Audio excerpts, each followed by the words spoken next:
नमस्कार, मैं हूं सुधीर चौधरी और ब्लैक एंड व्हाइट में आपका स्वागत है। इस बार महाकुंभ को लेकर कई तरह के दुष्प्रचार भी हुए।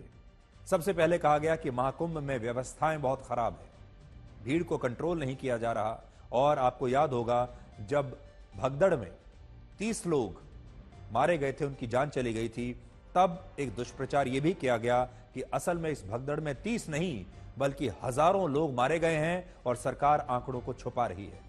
संगम के पानी को दूषित और गंदा बताया गया, महाकुंभ को फालतू कहा गया और इसे एक नेता ने मृत्यु कुंभ भी बताया। और यह दुष्प्रचार किसी और देश के लोगों ने नहीं किया, किसी और धर्म के लोगों ने नहीं किया, बल्कि यह दुष्प्रचार इसी देश के लोगों ने, नेताओं ने और सनातन धर्म और हिंदू धर्म को मानने वाले लोगों ने ही यह दुष्प्रचार किया है। इसलिए आज आप यह शिकायत नहीं कर सकते कि दूसरे धर्म के लोग सनातन धर्म को लेकर दुष्प्रचार कर रहे हैं। बिल्कुल नहीं, इसी धर्म के लोग इसे फालतू की चीज बता रहे हैं, अंधविश्वास बता रहे हैं, गंगा जल प्रदूषित है ये कह रहे हैं। और ये नेता बीजेपी का विरोध करते करते, योगी और मोदी का विरोध करते करते महाकुंभ और सनातन धर्म का ही विरोध करने लगे। सबसे बड़ी बात यह है कि जिस महाकुंभ में देश की लगभग आधी आबादी शामिल हुई, उस महाकुंभ को विपक्षी दलों ने बीजेपी का आयोजन बता दिया और वही गलती की जो विपक्षी दलों ने राम मंदिर के साथ की थी। कांग्रेस पार्टी से गांधी परिवार का कोई भी सदस्य महाकुंभ में शामिल नहीं हुआ। राहुल गांधी महाकुंभ में पवित्र स्नान करने के लिए नहीं आए, गांधी परिवार से सोनिया गांधी भी नहीं आई और कांग्रेस पार्टी का कोई भी वरिष्ठ नेता नहीं आया।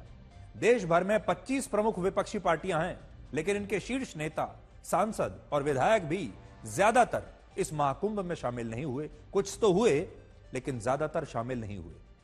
हिमाचल प्रदेश के मुख्यमंत्री सुखविंदर सिंह सुक्खू और समाजवादी पार्टी के अध्यक्ष अखिलेश यादव को छोड़कर कोई बड़ा विपक्षी नेता महाकुंभ में नहीं आया, जबकि बीजेपी की तरफ से प्रधानमंत्री मोदी, मुख्यमंत्री योगी आदित्यनाथ और प्रधानमंत्री योगी की कैबिनेट के ज्यादातर मंत्री, प्रधानमंत्री मोदी की कैबिनेट के ज्यादातर मंत्री, योगी की कैबिनेट के ज्यादातर मंत्री, बीजेपी शासित राज्यों के मुख्यमंत्री, मंत्री, विधायक और सांसद इसमें शामिल हुए। बड़ी बात यह है कि राहुल गांधी भारत के विपक्ष के नेता तो हैं और वो 21 तारीख को अपने संसदीय क्षेत्र रायबरेली भी गए थे, जहां से प्रयागराज सिर्फ 100 किलोमीटर दूर था। लेकिन राहुल गांधी महाकुंभ नहीं आए और यह भी एक बहुत बड़ी बात मानी जाएगी कि गांधी परिवार से और कांग्रेस ने आखिरकार महाकुंभ तक पहुंचने की कोशिश क्यों नहीं की। जब भारत में मुस्लिम आक्रमणकारियों और अंग्रेजों का शासन था, उस दौर में भारत के लोगों की यह धारणा बना दी गई कि सनातन धर्म अंधविश्वास और पिछड़ेपन का सूचक है। भारत को सपेरों का देश कहा गया और हमारी संस्कृति और परंपराओं का सैकड़ों वर्षों तक मजाक उड़ाया गया, यह कहकर कि यह तो अंधविश्वास है।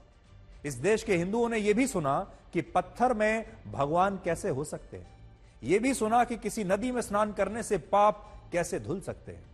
भारत के लोग ये ताने और ये मजाक सैकड़ों वर्षों से सहते चले आ रहे हैं। एक के बाद एक कितनी पीढ़ियां निकल गई जो यही सुनते सुनते चली गई।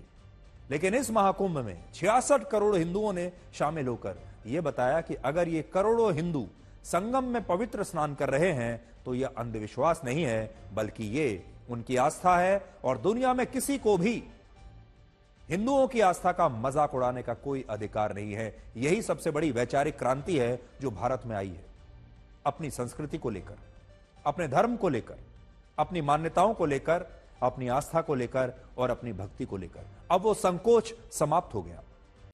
हमारे देश में सनातन धर्म को लेकर न जाने कितनी भ्रांतियां फैलाई गई हैं, जिनमें यह कहा जाता है कि सनातन धर्म लोगों में जातियों के आधार पर भेदभाव करता है, पूरे समाज को जातियों के हिसाब से बांट दिया गया है। लेकिन इस महाकुंभ ने इस गलतफहमी को हमेशा के लिए दूर कर दिया। महाकुंभ में एक ही गंगा है, एक ही यमुना है, एक ही संगम है और इस एक ही संगम में सभी 66 करोड़ लोगों ने पवित्र स्नान किया। इनकी न जाने कितनी जातियां होंगी, इसमें से लोग अलग अलग जातियों के थे, लेकिन वहां पर ना तो ओबीसी के लिए अलग घाट थे, ना दलितों के लिए अलग घाट थे, ना ही ब्राह्मण और अगड़ी जातियों के लिए कोई अलग से घाट बनाए गए थे। महाकुंभ में लोग अलग अलग जातियों और वर्गों से जरूर आए, लेकिन इन्होंने पवित्र स्नान एक ही संगम में, एक ही जल में किया और इससे यह पता चला कि सनातन धर्म लोगों को जातियों में नहीं बांटता, बल्कि ये जातियों में बटे लोगों को एक साथ जोड़ने का काम करता है। सनातन धर्म के लिए अमीर गरीब, पिछड़े अगड़े सब बराबर है और महाकुंभ में पवित्र स्नान करने से सबको बराबर पुण्य की प्राप्ति होती है। तो वो तमाम विपक्षी नेता जो हमारे देश में जाति के आधार पर जनगणना करवाना चाहते हैं, उनके लिए इस महाकुंभ में एक बहुत बड़ी सीख छुपी हुई है। और हमें लगता है कि इस बार के महाकुंभ ने सनातन धर्म के खिलाफ बनी इस धारणा को तोड़ने का काम किया है और इससे उन तमाम नेताओं को यह संदेश चला गया होगा जो जातिगत राजनीति के लिए जातिगत जनगणना कराने की मांग अक्सर करते रहते हैं। दूसरा, इस बार के महाकुंभ में कई अप्रिय घटनाएं भी हुई। एक तरफ जहां भगदड़ की घटना में 30 लोगों की जान चली गई, उसकी बड़ी चर्चा रही, उसका हमें भी बहुत दुख है और आज भी हम ये कहते हैं कि काश ये भगदड़ की घटना ना हुई होती, क्योंकि ये इस महाकुंभ में एक दाग की तरह है। पूरा महाकुंभ बिल्कुल ठीक ठाक अच्छी तरह से निकल गया, लेकिन उसमें एक दाग लग गया और वो दाग यही था, 30 लोगों की जान चली गई, 30 भक्तों की जान चली गई भगदड़ की वजह से, और ये जो दाग है ये कभी भी मिटेगा नहीं। दूसरी तरफ इसी महाकुंभ में लोगों ने अमीर और गरीब को मिलने वाली सुविधाओं में एक बहुत बड़ा अंतर भी देखा और इस महाकुंभ में वीआईपी कल्चर को लेकर बहुत बड़ी बड़ी बातें हुई और इन सारी बातों के बावजूद करोड़ों लोगों ने इस महाकुंभ में शामिल होकर अपनी अंतरात्मा और मन को मजबूत किया। तो अगर आप हमसे पूछें, इस महाकुंभ को याद तो इसलिए भी किया जाएगा क्योंकि इसमें 30 भक्तों की जान चली गई और काश वो घटना ना घटी होती, लेकिन इस महाकुंभ ने सारी जातियों को तोड़ दिया। जो जातीय व्यवस्था है हमारे देश की, हमारे सनातन धर्म की, उसे तोड़ दिया, लेकिन एक और जाति में बांट दिया। और ये जातियां सिर्फ 2 जातियां हैं, एक है वीआईपी और दूसरी जाति है आम लोग। तो यह महाकुंभ एक और काम करके गया है। पुरानी अगड़ी पिछड़ी जातियां, ओबीसी जातियां, उन्हें तो हटा दिया, लेकिन नई जाति देकर गया, वीआईपी जाति और आम जनता की जाति। ये 2 जातियां हैं जिन्हें आज हमें मिटाने की आवश्यकता है। जब ओबीसी के अलग घाट नहीं है, पिछड़ी जातियों के अलग घाट नहीं है, अगड़ी जातियों के अलग घाट नहीं है, तो वीआईपी के घाट अलग कैसे हो गए और आम जनता के घाट अलग कैसे हो गए? आज यह बात समझने की है इस देश को। इस देश में जो लोग सरकारें चला रहे हैं, जो लोग पैसे वाले लोग हैं, जो बड़े बड़े पदों पर बैठे हैं, आज उन्हें यह सोचना होगा कि जब पूरी जातीय व्यवस्था खत्म हो गई, जब सबके लिए एक ही घाट है, तो फिर वीआईपीओं के लिए अलग घाट क्यों है और आम जनता के लिए अलग घाट क्यों है? ये इस देश की आम जनता हमारे देश के नेताओं से और हमारी सरकार से पूछ रही है। इस बार का महाकुंभ टेक्नोलॉजी के उस दौर में हुआ जब आर्टिफिशियल इंटेलिजेंस का इस्तेमाल पूरी दुनिया में बढ़ रहा है। ये एआई का जमाना है। हमारे देश में 100 करोड़ लोगों के पास स्मार्टफोन्स हैं, इंटरनेट है, सोशल मीडिया है। समाज आधुनिकवाद के दौर से गुजर रहा है। शहरों में युवाओं का लिव इन रिलेशनशिप्स में रहना और इंटरकास्ट मैरिज करना आम बात हो गई है।